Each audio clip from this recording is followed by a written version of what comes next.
دین vibes, دین کی آواز۔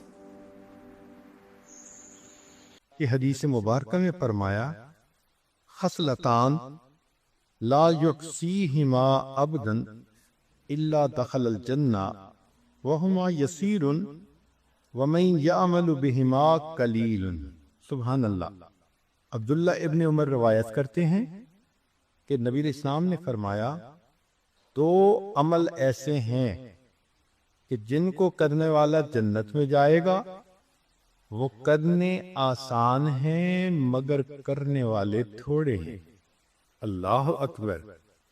کیا حاذق طبیب تھے اللہ کے پیارے حبیب صلی اللہ علیہ وسلم۔ آپ جانتے تھے کہ انسان کی فطرت ہے، وہ کرنے میں سستی کرتا ہے، تو دیکھو کہ اس عمل کی وجہ سے جنت میں داخلہ ملتا ہے، اور پھر کرنے والے تھوڑے۔ وہ کیا ہے؟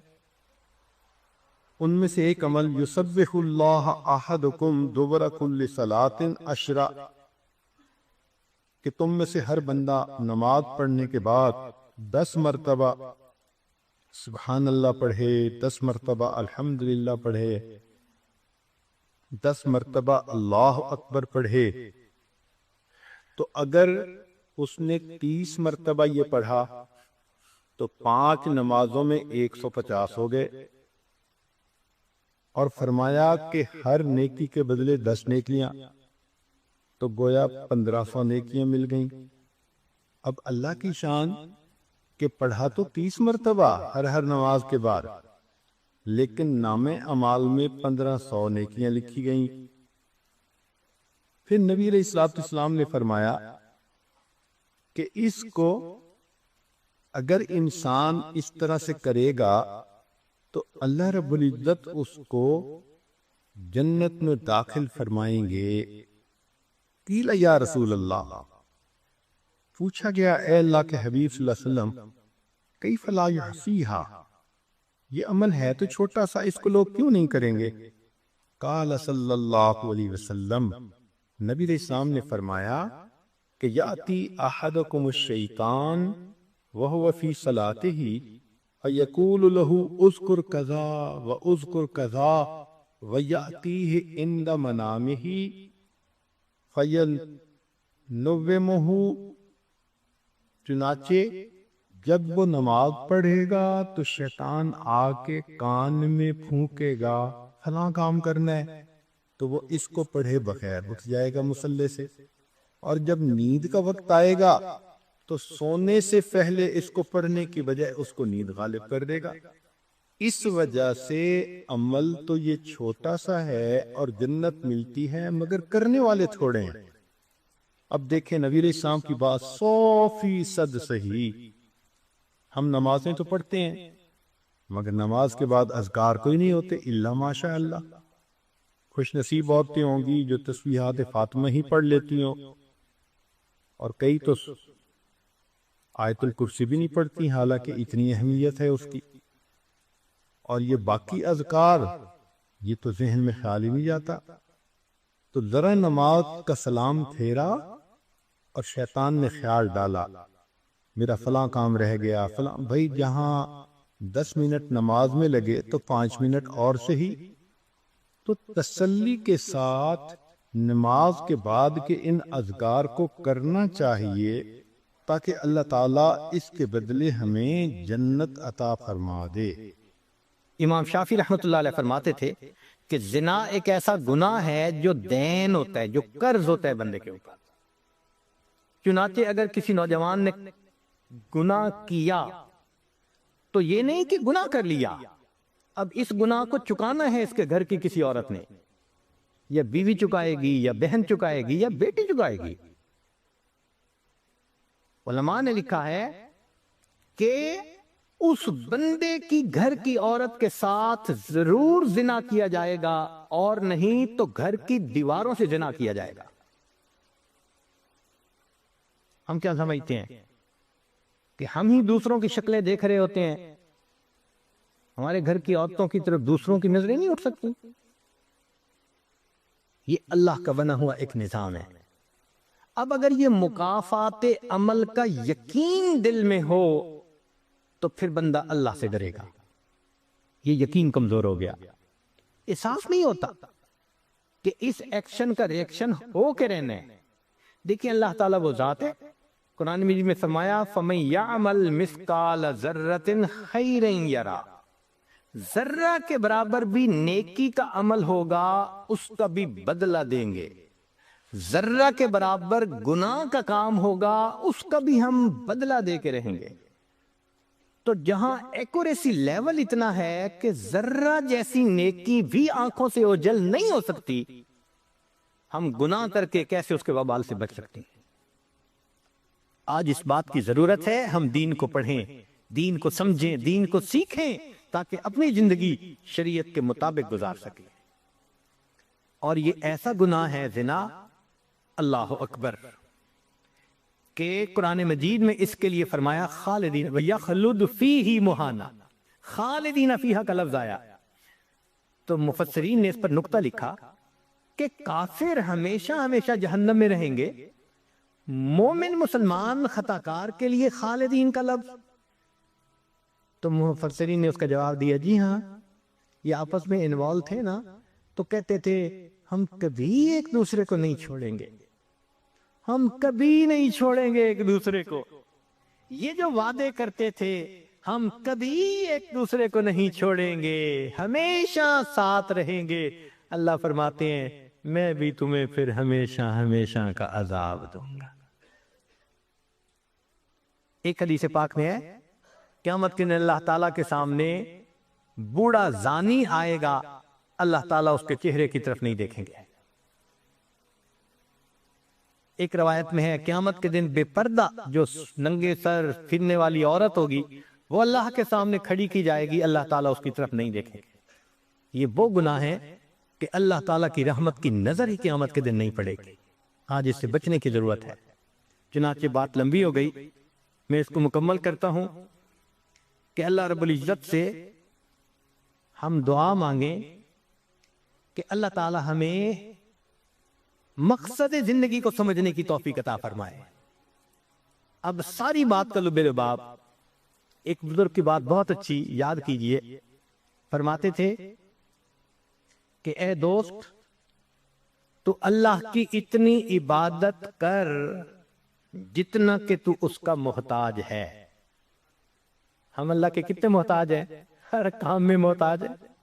تو فرماتے تھے کہ تم اللہ کی اتنی عبادت کرو کہ جتنا تم اس کے محتاج ہو، اور دوسری بات کہی اتنا گناہ کرو جتنا عذاب سہنے کی تم میں طاقت ہے۔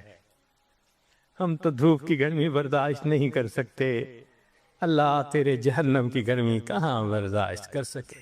تو گناہ کی سزا تین طریقے سے ملتی ہے۔ پہلا طریقہ اس کو نکیر کہتے ہیں، جہاں گناہ کیا کوئی نہ کوئی مسئلہ بن گیا۔ چنانچہ کتنے لوگ کہا کے خود بتاتے ہیں، کہتے ہیں حضرت ہم اس تیب میں سے خود گزرے، جہاں کہیں کوئی ہم نے الٹا کام کیا 24 گھنٹے کے اندر ہمیں کوئی خبر مل جاتی، ہمارا بھی کام الٹا ہو جاتا۔ اس کو نکیر کہتے ہیں۔ فضیل بن عیاض رحمۃ اللہ علیہ فرماتے ہیں کہ میں نے جب بھی اللہ تعالیٰ کی نافرمانی کی، میں نے اس نافرمانی کا اثر اپنی بیوی میں، اپنی اولاد میں، اپنے خادموں میں یا اپنے سواری کے جانور میں کہیں نہ کہیں ضرور دیکھا۔ میں نے اللہ کی نافرمانی کی، میرے جتنے ماتحت تھے اس میں سے کسی نہ کسی نے میری نافرمانی۔ تو ہم غور کریں، اگر آج بیوی ہماری بات نہیں سنتی تو کہیں اللہ تعالیٰ کی نافرمانی کا یہ نقب صدا تو نہیں ہے؟ آج اولاد جو نافرمان بن گئی، کہیں اللہ تعالیٰ کی نافرمانی کی نقب صدا تو نہیں ہے؟ کام کرنے والے کاروبار میں جو دھوکے دے جاتے ہیں، کہیں یہ نقب صدا تو نہیں ہے؟ تو اس کو نکیر کہتے ہیں کہ گناہ کیا اور اس گناہ کی فوراً سزا ملی، غلطی کی تھپڑ لگ گیا تو پھر سنبھل گیا کہ اچھا اب نہیں کرنا۔ یہ اللہ تعالیٰ کی رحمت ہوتی ہے غلطی پر جب ماں کھپڑ لگا دیتی ہے نا تو ماں کی شفقت ہوتی ہے، سمجھانا ہوتا ہے خبردار آئندہ نہ کرنا. تو جب اس طرح ہونا نکیر والا معاملہ تو اس کا مطلب کہ اللہ تعالیٰ اس بندے کو الٹا کام ہی کرنا دینا چاہتے ہیں، اس کو سیدھا رکھنا چاہتے ہیں. تو اللہ تعالیٰ کی نظر عنایت ہوتی ہے. تو ایسا کوئی واقعہ پیش آ کے تو پھر اس بندے کو اللہ تعالیٰ اپنی طرف متوجہ کر لیتے ہیں. یہ کہ اس قسم کی مشکلات آتی ہے نا، یہ کئی مرتبہ اس لیے آتی ہیں کہ بندے کی آنکھیں کھل جائیں. ایک اصول یاد رکھیں، خوشیاں سلاتی ہیں اور غم جگاتے ہیں. خوشیاں سلاتی ہیں اور غم جگاتے ہیں. جب غم آتا ہے نا تو پھر بندے کو خدا یاد آتا ہے. جو پہلے فرض نماز بھی نہیں پڑھتا تھا، اب وہ فرض پڑھنے کے بعد اشراق بھی پڑھ رہا، اوابین بھی پڑھ رہا. جس کو ایک صفحہ قرآن مجید کا تلاوت کی توفیق نہیں تھی، وہ آج بیٹھا ہوا سورہ یاسین بھی پڑھ رہا ہے، سورہ ملک بھی پڑھ رہا ہے، تغابن بھی پڑھ رہا ہے. لگتا ہے پورا قرآن پڑھ کے اٹھے گا. پوچھے کیا بنا؟ یار ایک پریشانی ہے، بس دعا کرو اللہ دور کر دے.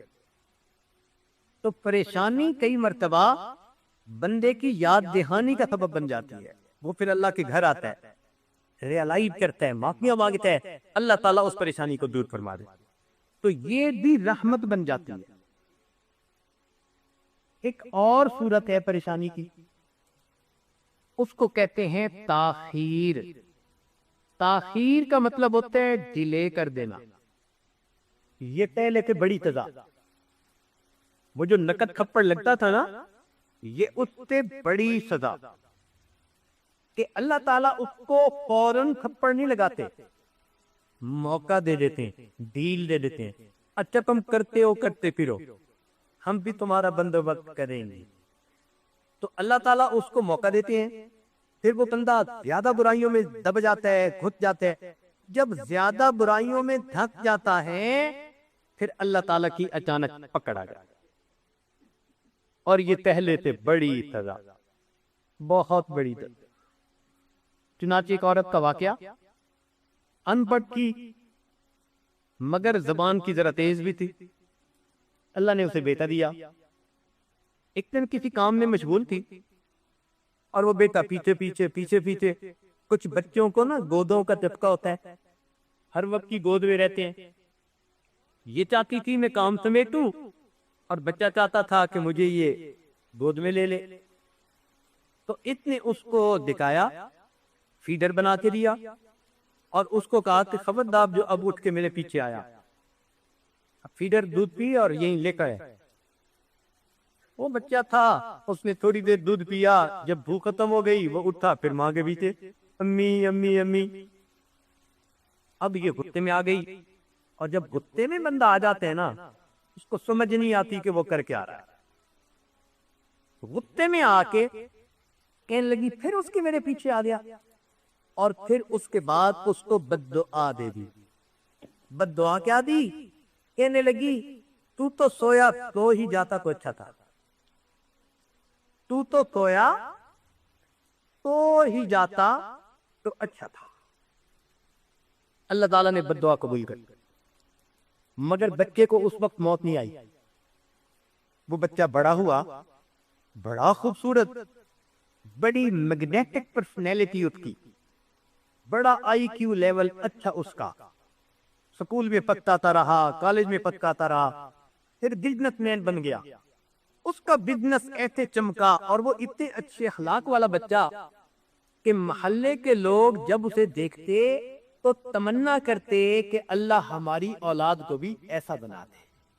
گھر میں مائیں اپنے بچوں کو مثال دیتی کہ بچوں تم بھی کچھ جیسا بننا. بڑا بوم کرنے لگا اس کا بزنس.